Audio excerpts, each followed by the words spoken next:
Honor, opposing counsel, gentlemen of this jury,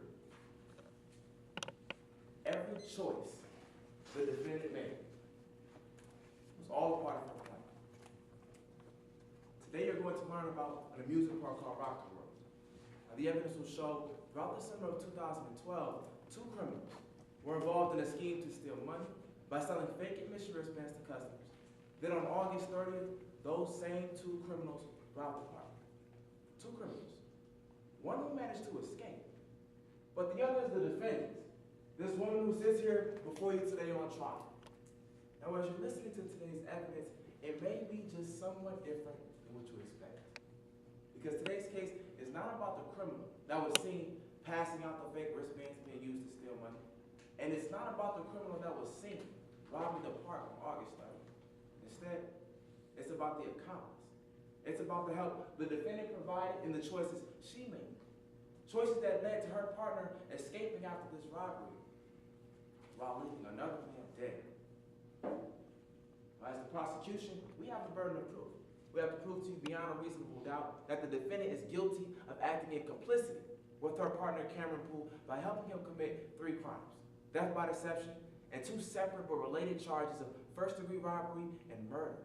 Now, it's important that you understand the defendant is being charged with complicity.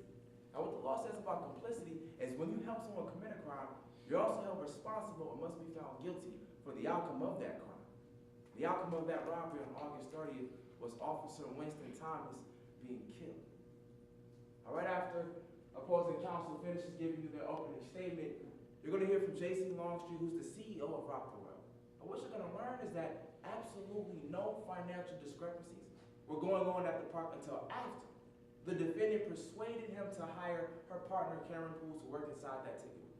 You're going to see that as the summer of 2012 continued, the defendant and her partner, they began to deceive and steal money from Rock the World every single day by passing out fake wristbands and pocketing that money until they were caught.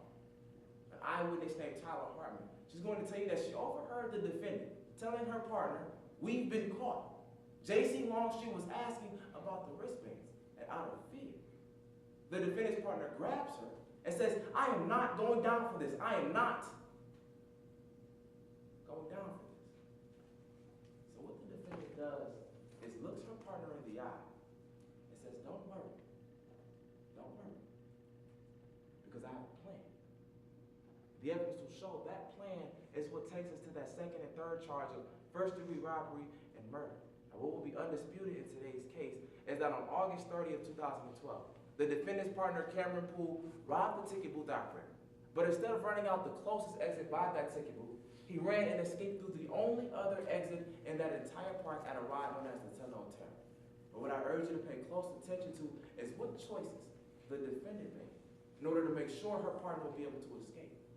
Now, the defense's own witness, Lou Eccles, will tell you that just 2 days before this robbery, he installed a lock on an exit door inside that ride and then gave the key to the defendant.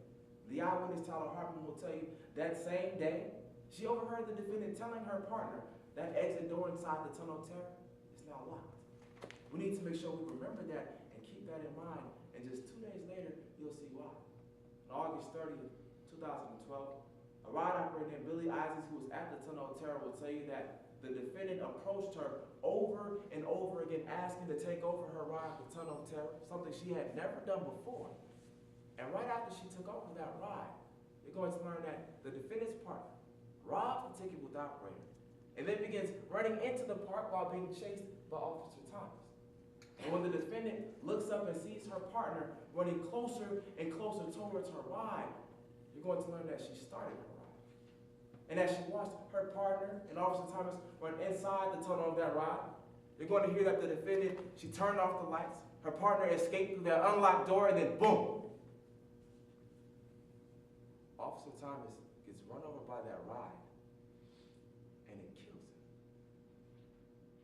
It kills him. Then she shuts off the ride. At the end of today's trial, my co-counsel, Stephanie Henschel, she's going to ask you to hold the defendant responsible for each of her choices. Hold the defendant responsible for her actions. Because every choice she made was all a part of her plan. And that cause Officer Thomas to be killed. She's going to ask that you find her guilty